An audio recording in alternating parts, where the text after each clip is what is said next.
uJesu Kristu uyinkosi. Ngibingelele umpostoli uZibande nomama uZibande nabafundisi abakhona egameni kaJesu ophilayo. Ngebandla lonke ngiyabingelela egameni kaJesu ophilayo. uJesu Kristu uyinkosi. Siyabonga kakhulu uNkulunkulu usigcina sesifikela kule ndawo. Hayi umuntu osegijimele uzaniseduze ilokhu lonke lapha ngona. Ifoni yami ayikhulumi namhlanje ngazi kwenze njani. Ithi nje bona ngiyale uyele lutho uthi khuluma. Hayi kodwa lapho sesafika-ke ilokhu isithosheze khona la ekulokuzeni lokushini elikhulu kangaka nasemayivini. Sibonga uNkulunkulu usesigcinile sayisakwazi ukufika saba kanye nani kulo mhlangano omkhulu kangaka. uNkulunkulu siyambonga kakhulu. Lona-ke phambi kwenu muwela sibangaleli ngasemandeni nasuka khona lokho suke late kakhulu cishe mhlawumbe kokuphasela ka-8 sisukana bashuthi manje nanga umuntu afuna ayijijile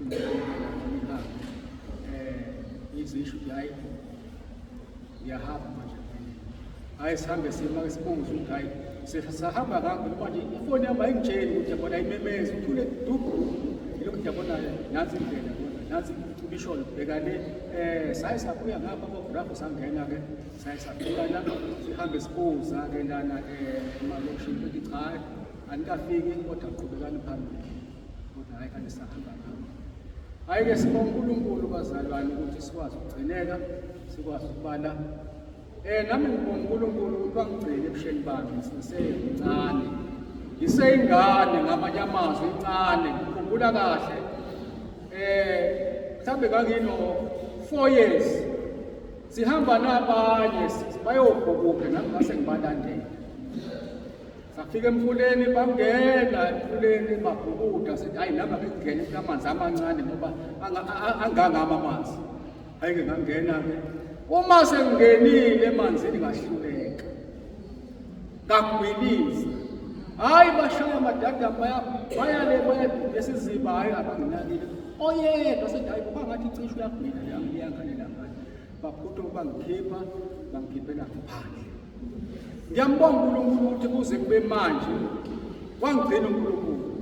Usanda kungikhumbuza ukuthi uyakhumbula useyingane ukuthi ubani wakusindisa emanzini na ibili ngathi uNkulunkulu ngabe kade ngaba mathanga ngiseyingane kodwa uNkulunkulu wangigcina kuze kube manje. uNkulunkulu wangigcina izwi lakhe ngiyakhumbula ngiqala ukuthi nami ngikhule ngangabanye abafana sihamba siyobona siye emdlalweni siphethe amahawu. Uma sijabule kukuhle lifike izwi lithi uma ngabe ufela uthi lithule tu angisakwazi ukukhuluma. Bayajabula kodwa sengithule angisakwazi ukusho lutho. Sekuthe izwi uma ufela kule ndawo uzoyaphi. uNkulunkulu wakhuluma kumina kuze kube manje. Ngiyambonga uNkulunkulu ngabe kade ngaba mathamba amhlophe kodwa uNkulunkulu udabona wangigcina kuze kube la ngizobona le ndawo isagcinekile ngisaphila. Usangigcinile uNkulunkulu enhlizweni yami. Ngiyambonga kakhulu uNkulunkulu ukuthi waba kanye nami wangigcina ebusheni bami. Zasingikakile insizwa singafuni ukuba ngikhona zaleke into emsingi zasingikakile sithi asifuni ukuthi ulandele izanqasi. Sifuna ukuthi yabona ube nathi sizokubeka futhi ube induna yethu usigadi. Befuna ukuthi ngingaphunyuki kodwa uNkulunkulu wangigcina ngaphunyuka kuze kube manje. Ngibonga uNkulunkulu. Ababengigadile abasekho emhlabeni sebaba mathanga amhlophe kodwa mina ngisaphila ngisagcinekile. Ngiyabonga uNkulunkulu ngalokho ukuthi wangenzela umusa ukuba ngigcine angivikele ezingozini zonke.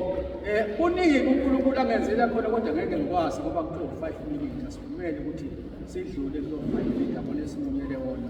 Kuningi uNkulunkulu angidlulise kukhona ngabe kade amathanga amhlophe sengikhulile kodwa uNkulunkulu wangigcina. Mhlawumbe angazi mhlawumbe kuwu-6 7 uNkulunkulu engigcine ngakuyena ezingozini ezikhona phansi kombuso la. uNkulunkulu ambusise uJesu Kristu uyinkosi.